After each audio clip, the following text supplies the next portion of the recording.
Good morning students, we are just continuing our previous chapter और हम miscellaneous exercise करने वाले थे। तो क्वेश्चन नंबर 17 जो है मिसलेनियस एक्सरसाइज का, वो मैं आपको बताती हूँ that we have to prepare the balance sheet. Sorry, if balance sheet is not given, sorry मैंने क्या बोल दिया कि बैलेंस शीट बनानी है, बैलेंस शीट तो बनाते ही नहीं है ना। तो prepare the partners capital account, cash account and realisation account in the absence of balance sheet. अब क्वेश्चंस में आपको पता है पिछले क्वेश्चंस में दे के रखते थे, अब बैलेंस शीट नहीं दे के रखी, तो यही क्वेश्चन चेंज है। तो क्वेश्चन ऐसा बोलता है that Preeti and Jyoti were a partners in a firm sharing profit and loss in the ratio 4:3। Okay, 4:3 का रेशियो है, दो पार्टनर्स है। They decided to dissolve the firm, वो फर्म को डिसॉल्व करना चाहते हैं। On that date the capital were 65,000 and 35,000। अब आपको कैपिटल का बैलेंस दे रखा है। द क्रेडिटर अमाउंटिंग टू ₹15,000, 15,000 के क्रेडिटर है और कैश का बैलेंस है 1270। आपको ऐसा नहीं लग रहा कि ये तो असेट्स और लाइबिलिटीज की इन्फॉर्मेशन दे दी क्वेश्चन में, है ना। तो अब अपन को बैलेंस शीट बनानी पड़ेगी। The remaining assets other than cash were realise 1,09,000। मतलब अब आपको बोल दिया है कि असेट्स को बेचने पे पैसे भी इतने मिलेंगे। एक्सपेंसेस 1250 के हो रहे हैं। So we have to prepare the balance sheet as at the date of resolution and prepare the realisation account and cash account. आपको रियलाइजेशन और कैश अकाउंट बनाना है। मतलब ऐसा नहीं कि क्वेश्चन में कैपिटल नहीं दे रखा तो हम नहीं बनाएंगे, हम बनाएंगे। ठीक है, हम क्या करने वाले हैं, बनाने वाले हैं। तो हम सबसे पहले बना लेते हैं हमारी कैपिटल सॉरी बैलेंस शीट बना लेते हैं। अब डेट तो उसने क्वेश्चन में नहीं दे रखी, तो अपन लिख लेते हैं बैलेंस शीट। अब क्वेश्चन में अपन को स्टार्टिंग कर दें तो क्वेश्चन बोलता है on that date the capital of Preeti and Jyoti were 65,000, 35,000। अपन को पता है कि कैपिटल जो होती है वो लाइबिलिटी साइड में आती है, तो लिख देते हैं प्रीति की कैपिटल है 65,000, ज्योति के 35,000, तो अल्टीमेटली 1,00,000 रुपीज़ की कैपिटल आ जाएगी अपने पास। अब आगे क्वेश्चन बोल रहा है कि कहाँ गया, हाँ 15,000, 35,000। फिर वो बोल रहा है द क्रेडिटर अमाउंटिंग टू ₹15,000। हमारे पास क्रेडिटर है 15,000 के और कैश का बैलेंस है 1270। तो देखो क्रेडिटर कितने के, 15,000, तो अपन ने लिख दिया। कैश आपको पता है असेट साइड में आता है, तो लिख देंगे कैश का असेट्स लिख देंगे अपन 1270। ये लिख चुके हैं, ये लिख चुके हैं और ये लिख चुके हैं। अब क्वेश्चन आगे अपन को ये बोल रहा है the remaining assets other than cash realise. मतलब उसने इन्फॉर्मेशन दी कि आपके पास कैश के अलावा जो दूसरे असेट्स थे उनसे 1,09,000 रुपीज़ मिले और 1,0250 टू डिसोल्यूशन के एक्सपेंसेस है। बट अब अपन को ये पता है कि हमको तो पता ही नहीं है कि अब हमारे पास अदर असेट्स कितने हैं। तो आप कॉमन सेंस लगाओ कि जो लाइबिलिटी साइड की टोटल है वो असेट्स की टोटल के इक्वल आती है। तो लाइबिलिटी की सबसे पहले टोटल करो, तो टोटल करते हैं तो आती है 1,00,000 प्लस 15,000 वुड गिव यू 1,15,000। मतलब अल्टीमेटली असेट साइड की टोटल भी कितनी आनी चाहिए, 1,15,000। ठीक है, अब इसमें से कैश लिख चुके हैं तो अदर असेट्स हमारे लिए क्या बन जाएंगे, बैलेंसिंग फिगर। तो जब 1,15,000 में से 1,270 माइनस करोगे तो रिमेनिंग अमाउंट आ जाएगा 1,13,750, जो हमारे लिए क्या था, बैलेंसिंग फिगर। ये हमारे लिए अदर असेट्स थे। क्लियर, ये चीज़ आप लोग समझ गए होंगे। अब इसके बाद अगली चीज़ जो है अब हमको बैलेंस शीट बन गई है, तो अपन बना लेते हैं हमारा रियलाइजेशन और partners capital account. But question में बोला है रियलाइजेशन अकाउंट बनाओ, कैश अकाउंट बनाओ, तो अपन पार्टनर्स कैपिटल अकाउंट जो है ना वो वर्किंग नोट में बनाएंगे। मतलब हम हमारी कन्वीनियंसी के लिए, हमारे नॉलेज के लिए बनाएंगे, ये क्वेश्चन का पार्ट नहीं होगा, बट अपना कैलकुलेशन सिंपल हो जाएगी इसलिए अपन बना रहे हैं। तो सबसे पहले अपन रियलाइजेशन बनाते हैं, तो आपको पता है कैश को छोड़ के जितने असेट्स है वो लिख दो, तो लिख दो अदर असेट्स अकाउंट 1,13,730। कैश का डेबिट में बैलेंस लिख दो, to balance brought down cash account में। ये लाइबिलिटी का काम खत्म। अब कैपिटल में अपन को पता है क्रेडिटर है और कैपिटल है, तो अब अपन लिख देते हैं क्रेडिटर को कौन से अकाउंट में, रियलाइजेशन में। तो बाय क्रेडिटर अकाउंट 15,000 और कैपिटल का बैलेंस हमको दिख गया है by balance brought down 65,000 and 35,000, तो लिख देते हैं। ये हम हमारे नॉलेज के लिए बना रहे हैं। ठीक है, ये कंप्लीट होने के बाद क्वेश्चन में आएंगे अब अपन। तो क्वेश्चन अपन को आगे बोलता है दैट अदर देन असेट्स, जो रिमेनिंग असेट्स है अदर देन कैश रियलाइज 1,09,000। मतलब अपन को पता पड़ गया 1,09,000 रुपये अपन को मिले, तो अब अपन लिख देते हैं कि अदर असेट्स हमको रियलाइज कितना हुआ, तो by cash account other assets लिख देते हैं 1,09,000। ठीक है, ये डाल देते हैं 1,09,000।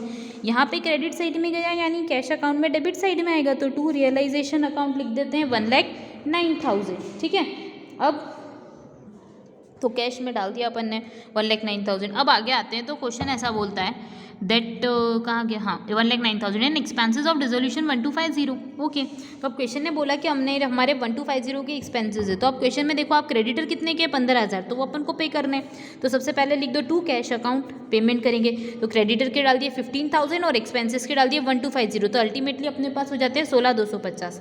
यहाँ पे डेबिट साइड यानी यहाँ पे क्रेडिट साइड, तो बाय रियलाइजेशन अकाउंट में 16,250 डाल देते हैं, दैट्स इट। इसके साथ हमारा ये अमाउंट क्या हो जाता है, क्लोज। मतलब ये क्वेश्चन में अब और कुछ करने का हमारे पास बचा नहीं, क्योंकि अब उसने बोल दिया है बनाओ आपको रियलाइजेशन अकाउंट बैलेंस शीट।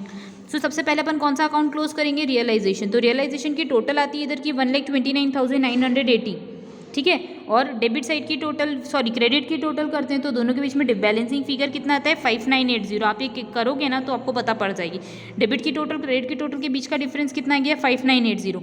अब अपन को पता है कि पार्टनरशिप का जो रेशियो है वो 4:3 है, तो अब अपन लिख देते हैं सबसे पहले 5980 को डिवाइड करेंगे 7 से और मल्टीप्लाई करेंगे 4 से, तो प्रीति का प्रपोर्शन आ जाएगा। फिर 5980 को 7 से डिवाइड करके 3 से मल्टीप्लाई करेंगे तो किसका आ जाएगा, ज्योति का। वैसे मैंने इंटरनली लिखा है, तो आप करोगे ना अमाउंट, जैसे ही आप कैलकुलेट, मैं आपको बताती हूँ, आप जैसे ही कैलकुलेट करोगे ना तो अमाउंट को आप राउंड अप कर लेना, ठीक है। तो ज्योति का आ जाएगा 2563 और प्रीति का आ जाएगा 3417, ठीक है।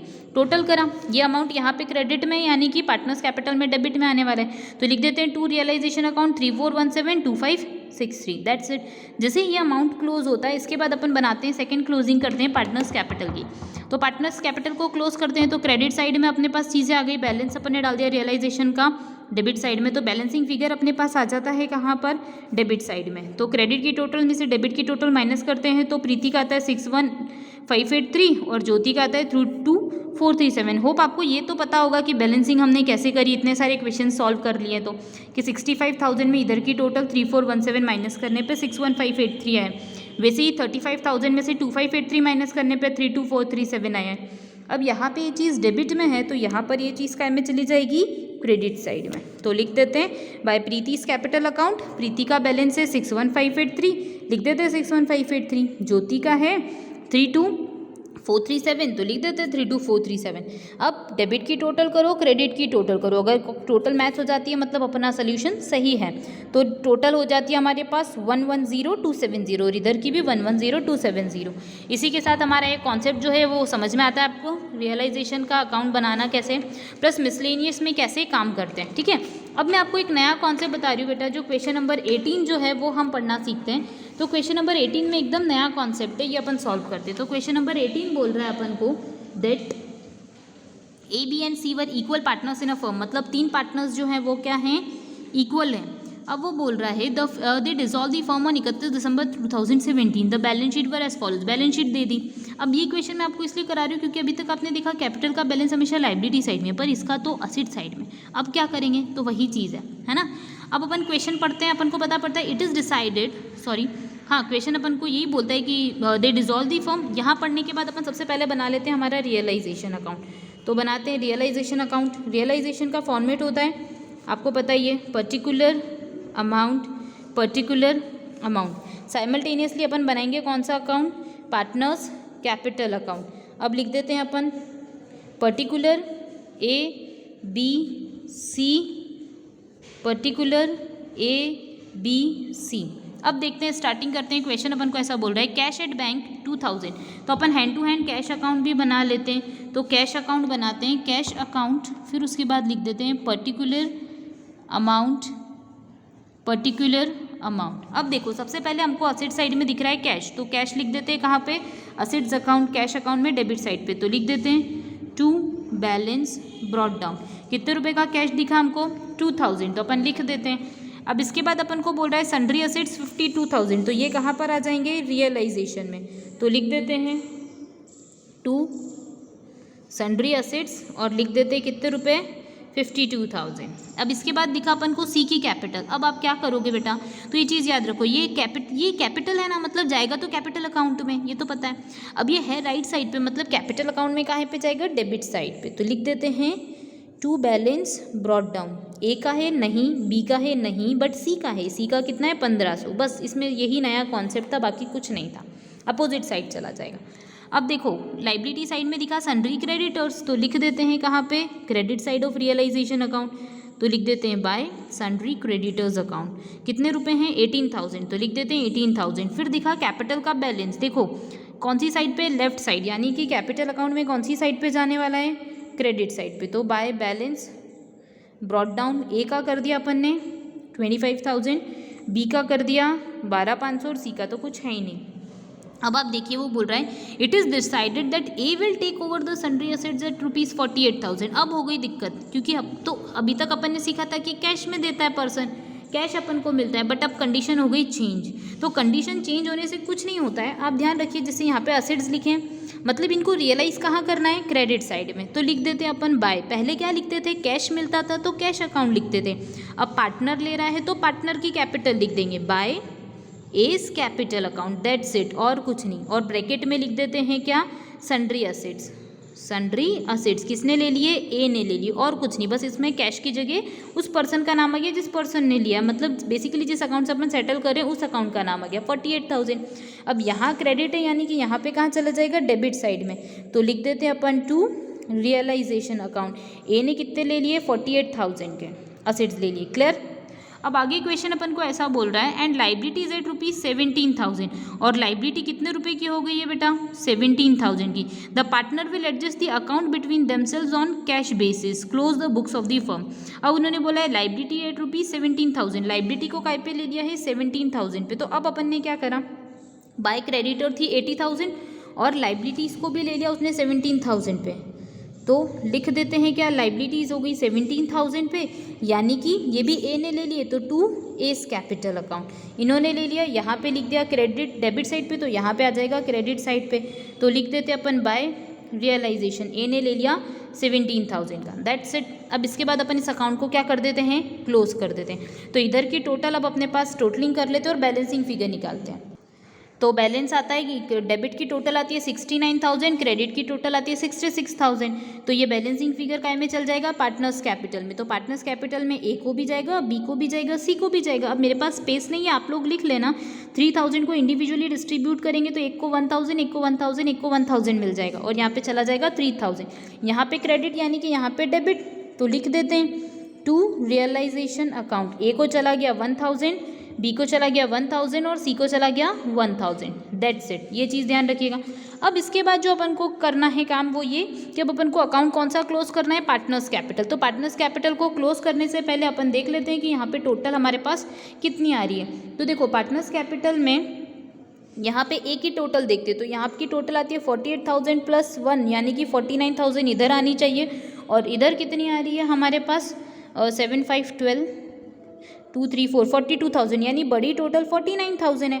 तो इधर की टोटल से अपन अकाउंट को क्या कर देंगे, क्लोज कर देंगे। और यहाँ पे बैलेंस कितना आ जाएगा, 5,000 रुपीज़ का।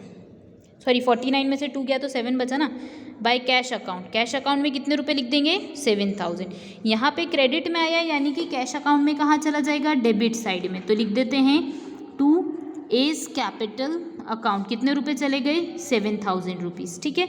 अब बी का अकाउंट क्लोज करते हैं। ये अपने लिए बैलेंसिंग फिगर है, मैं पहले ही लिख देती हूँ। यहाँ पे देखो क्रेडिट साइड की टोटल आई 12,500 और डेबिट की टोटल है 1,000, यानी कि बैलेंसिंग फिगर कहाँ आ रहा है, डेबिट में आ रहा है। तो लिख देंगे टू कैश अकाउंट, ये हो गया हमारे लिए बैलेंसिंग फिगर। अब ए के लिए है क्या, नहीं, बी के लिए। बी के लिए कितने रुपए है बेटा, तो 11,500, और इधर की टोटल लिख देंगे 12,500 से अकाउंट को क्या कर देंगे, क्लोज कर देंगे 12,500। अब सी के केस में देखो, सी की टोटल कितनी आई, 1,500 + 1,000 वुड गिव यू 2,500। अब क्रेडिट में तो कुछ है ही नहीं, यानी कि अमाउंट जो है वो काय में आ जाएगा, क्रेडिट में। इसको भी अमाउंट लेके आना पड़ेगा। ठीक है, समझ गए, 2,500। और इसी के साथ हमारे अकाउंट क्या हो जाता है, क्लोज हो जाता है। ए की डेफिशिएंसी थी तो ए ने वो उसको डेफिशिएंसी को फिल किया है कैश अकाउंट में बैलेंस लाके, और सी ने भी कैश अकाउंट में बैलेंस लाया, पर बी एक्स्ट्रा अमाउंट था तो वो लेके चला गया। अब इसी केस के अंदर अपन बात करते हैं। तो यहाँ पे देखो अपोजिट साइड में देखो कैश का क्या हो रहा है, तो बी के अकाउंट में, यहाँ पे बी किस में, डेबिट है, तो यहाँ पे क्या हो जाएगा, क्रेडिट साइड में। तो लिख देते हैं बाय बीस कैपिटल अकाउंट, कितने रुपये लिख देते हैं, 11,500। और साइमल्टेनियसली सी का देखो, सी का क्या है, यहाँ पे क्रेडिट में, यानी कि यहाँ पे काय में आने वाला है, डेबिट में। तो लिख देते हैं टू सीज कैपिटल अकाउंट, कितने रुपए लिख देते हैं, 2,500। ठीक है। तो आप टोटल कर लेते हैं 7 2 9 9 2 11 11,500 और यहाँ पे भी आ जाते हैं 11,500 और इसी के साथ हमारा अकाउंट क्या हो जाता है क्लोज। ठीक है, होप ये चीज़ आपको समझ में आ गई होगी। अब स्टूडेंट इससे रिलेटेड सारे क्वेश्चंस जो हैं हमारे हो गए ऑलमोस्ट, जो भी अपन को प्रैक्टिस करनी चाहिए थी, जो नए नए ट्रिक्स थे, जो नया मेथड था वो बता दिया गया है। तो इसके साथ अपना ये चैप्टर जो है वो क्लोज हो जाता है। ठीक है, डिसोल्यूशन ऑफ पार्टनरशिप को क्वेश्चंस का जो भी मेथड था वो आपको बता दिया गया है और इसी के साथ ये चैप्टर हमारा जो है वो क्लोज हो जाता है। अब अपन नेक्स्ट वीडियो के अंदर नेक्स्ट टॉपिक्स पढ़ेंगे। Thank you.